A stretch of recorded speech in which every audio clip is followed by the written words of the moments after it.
السلام عليكم ورحمة الله تعالى وبركاته. إن شاء الله تكونوا ملاح، إن شاء الله تكونوا بخير وفي أفضل حال يا ربي. ومرحبا بكم عند خوكم وراكم في قناتكم، يعني دار داركم شربكم حاجة.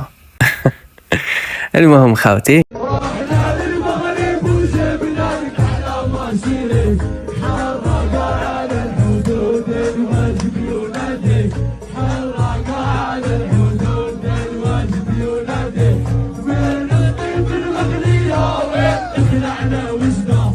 العلاقة بين الشعب المغربي والعلاقة بين الشعب الجزائري علاقة أخوة، ومش من اليوم، من زمان من زمان.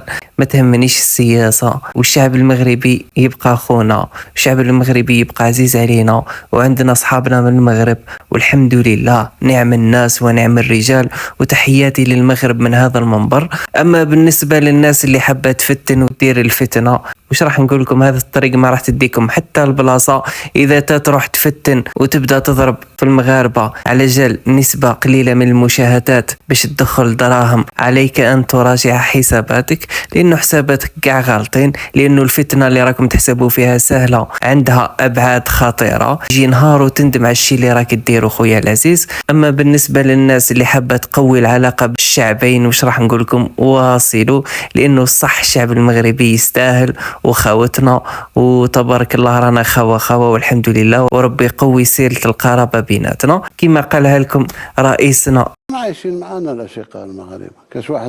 كاش واحد يمشي يخدم ولا يقول له انت مغربي ما تخدمش، ولا انت ما داخلين في الشعب، ما كاش اللي يعرفهم باللي مغربي ولا ماشي مغربي، احنا ما نفرقش ومرحبا بهم. الشعب المغربي شعب شقيق، ونكنوا له جميع الاحترام وجميع التقدير. اما السياسه عندها اصحابها، خليو السياسه بعيدا عن الشعوب، لانه نقاوة الشعوب وحدها تكفي والحمد لله. أما هنا نصل لنهاية الفيديو، ما تنسوش تشتركوا في القناة وتنضموا للعائلة تاعنا البسيطة، والسلام عليكم ورحمة الله تعالى وبركاته.